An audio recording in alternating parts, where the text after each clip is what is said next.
Professor Stefano and Professor Bikini. Welcome to Somalia. And maanta waxaan ku soo dhaweynay garoonka caalamiga ah ee Aadan Cadde International Airport ee magaalada Muqdisho. Dhakhaatiir ka yimid magaalada Milano ee dalka Talyaaniga. Kuwaas u yimid dalka inay sameeyaan qaliimo loo sameyn doono carruurta Soomaaliyeed. Gaar ahaan kuwada qaba xanuunada kaadi mareenka iyo taranka.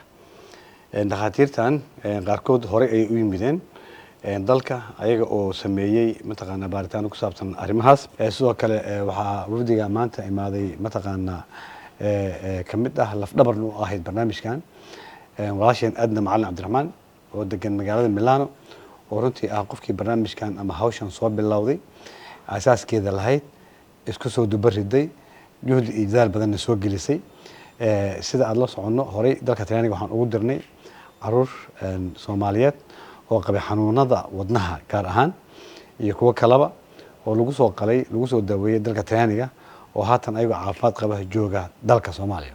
Good morning, I'm Stefano Mazzoleni. I'm a pediatric surgeon from Niguarda, Milan. It's the second time I come here to Mogadishu, and I'm really happy to be here. I thank you for your hospitality, as always. And this time we're gonna start having surgery on some patient that we selected on my previous visit, and some other patient that we're gonna visit during these days.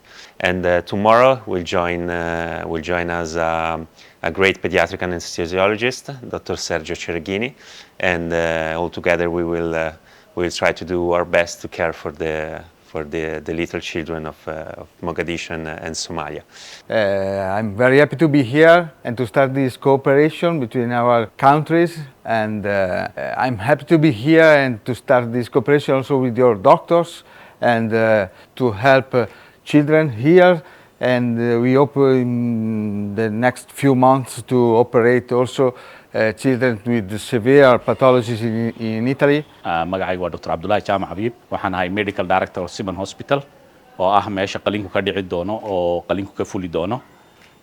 Barnaamijkan oo ah barnaamij daba socda barnaamij hore u soo bilaabmay kaasoo iskaashi ka dhaxeeyay Maama Edna isbitaalka Niguarda ee Milano ku yaalo iyo Regione Lombardia iyo Hormuud Salama Foundation kaasoo marka hore ku bilaabmay qaliimo lagu sameeyay ilmaha caruurta ee cilada ka qaba wadnaha kaasoo hadda fayskiisii labaad bilaabmay in caruurta qaliimada caruurta guud gaadhaadkaadi mareenka in lagu daro.